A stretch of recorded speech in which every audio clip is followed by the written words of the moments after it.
just a week before our wedding day. Martha walked through the door late on a Tuesday night. She carried takeout, like she often did after long shifts. But this time, something didn't feel right. She didn't greet me with a kiss, barely looked in my direction. We sat down and ate in total silence. Halfway through the meal, she cleared her throat. "Can we talk?" she asked. Those words are never followed by anything good. I set my fork down and looked at her. She was standing just outside the kitchen, arms tightly folded across her chest, visibly uneasy. Her whole body was tense. "I don't think I can go through with the wedding," she said softly. I stared at her, unmoving. I didn't say anything. I just waited. She took a shaky breath. "I've been in contact with Jonas again." My stomach twisted. Jonas, her ex, the one she once called the worst choice she ever made. The same man she said showed her what to avoid in a partner. Apparently, he'd managed to teach her something new lately. "I thought he was part of your past," I said. "He messaged me out of nowhere last month," she replied. We started talking. At first, it didn't mean anything, but now it does. I finished for her. She nodded slowly. "I'm sorry. I need time to figure out what I really want." "So you're picking him over me?" I asked, voice flat. She opened her mouth as if to answer, then shut it again. "I'm not sure yet." "Yes, you are," I said quietly. She packed a small bag, said she'd be staying at Jenny's for a few days, told me not to overreact. I didn't fight her. I simply held the door open as she walked out. Like nothing she said had changed everything. That night, I allowed myself to cry once. Just once. Then I was done. The next morning, I noticed a wedding checklist still stuck to the fridge with magnets. I ripped it down, opened the drawer, and pulled out the ring box.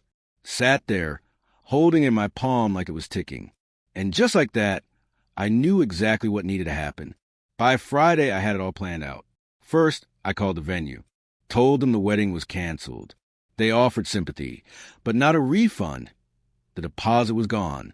$12,000, just like that. Then I contacted the florist. Same story. The caterer, at least, let me cut the order in half. That didn't get me any money back, but it kept me from losing more.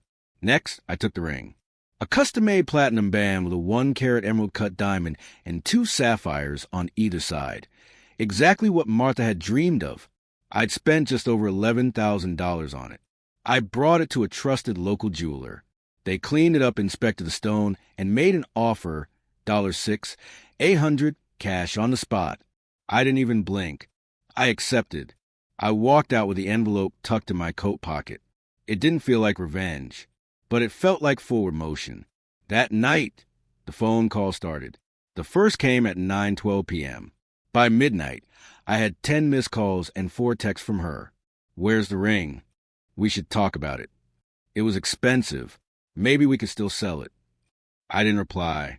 By morning, another text came in. I finally answered her call. Her voice trembled. "Why haven't you called me back?" "I've been occupied," I said. "What's so urgent?" "The ring," she replied.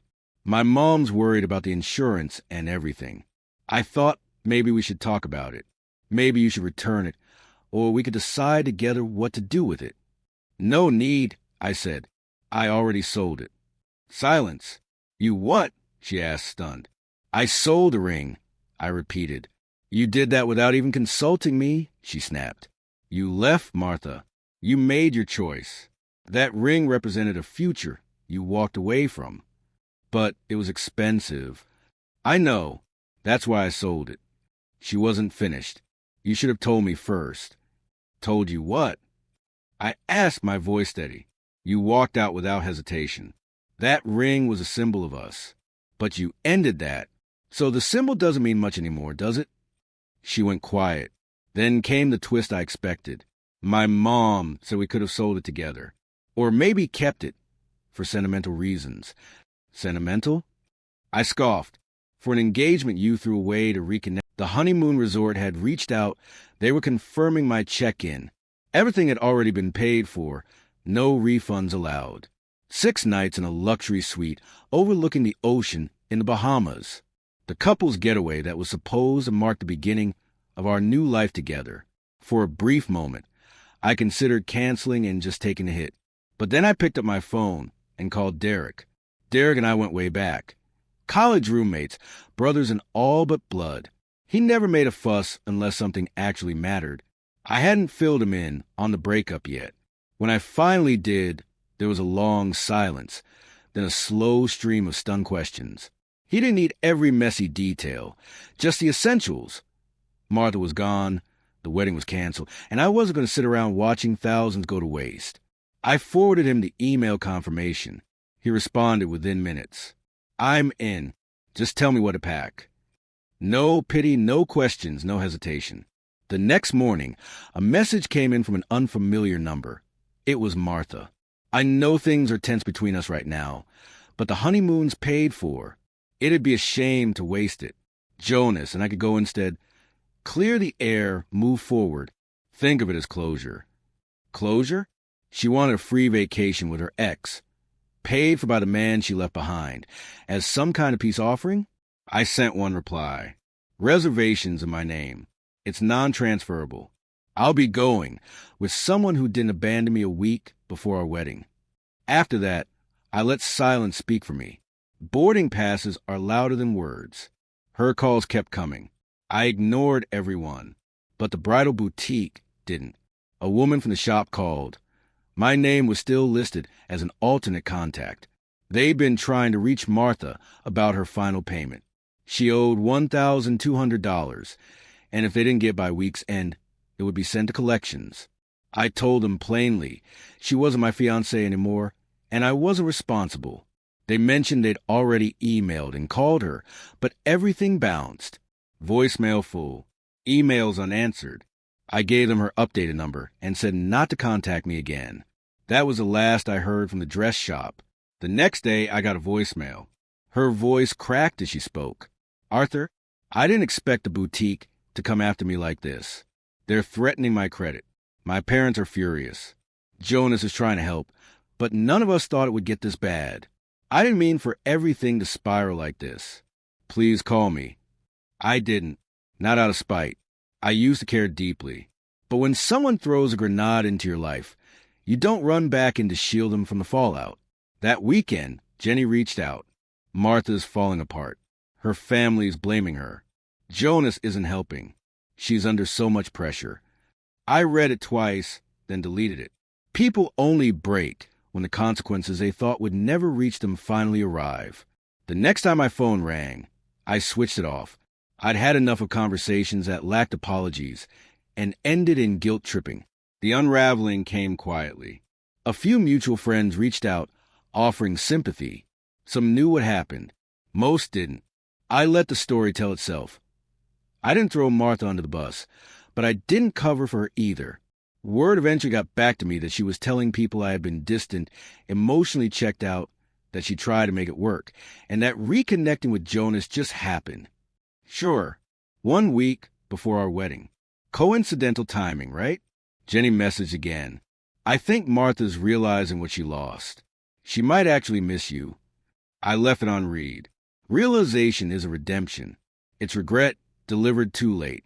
By then, I had already left our shared apartment. Took only what I bought.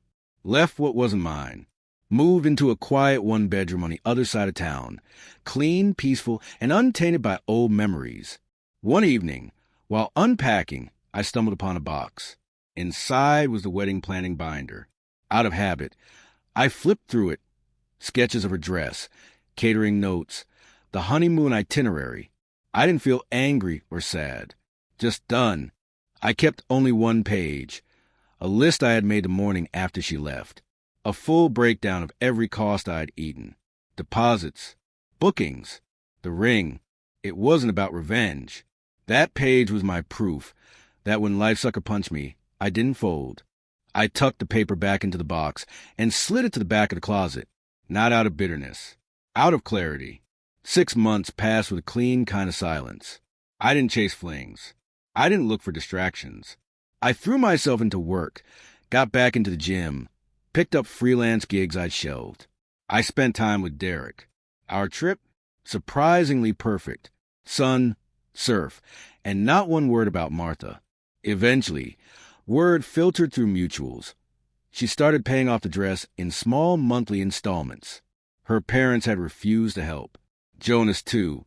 Apparently, he said, it wasn't my wedding. Charming. She picked up a part-time weekend job to cover the payments. One random afternoon, we crossed paths in a grocery store. She froze. I didn't.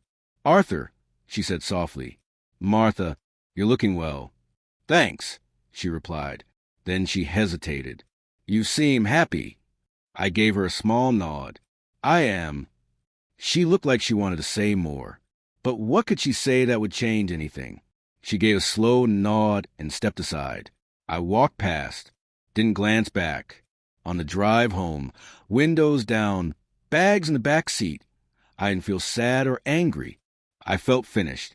That night, I found that same itemized list and read it again, not to reopen wounds, but as a reminder. That ring hadn't just covered costs. It gave me direction. I never wanted a refund. Funny how it's not the fights or the betrayal that stick. It's that moment at the jeweler's counter, handing over the ring I chose for a lifetime, watching him place it into a velvet-lined tray. That was the pivot. Not her walking out. Not her mother emailing me like I was still the groom. That was when I realized no one else was going to fix this. And no one else had the right to keep me in the wreckage either. The cash from that ring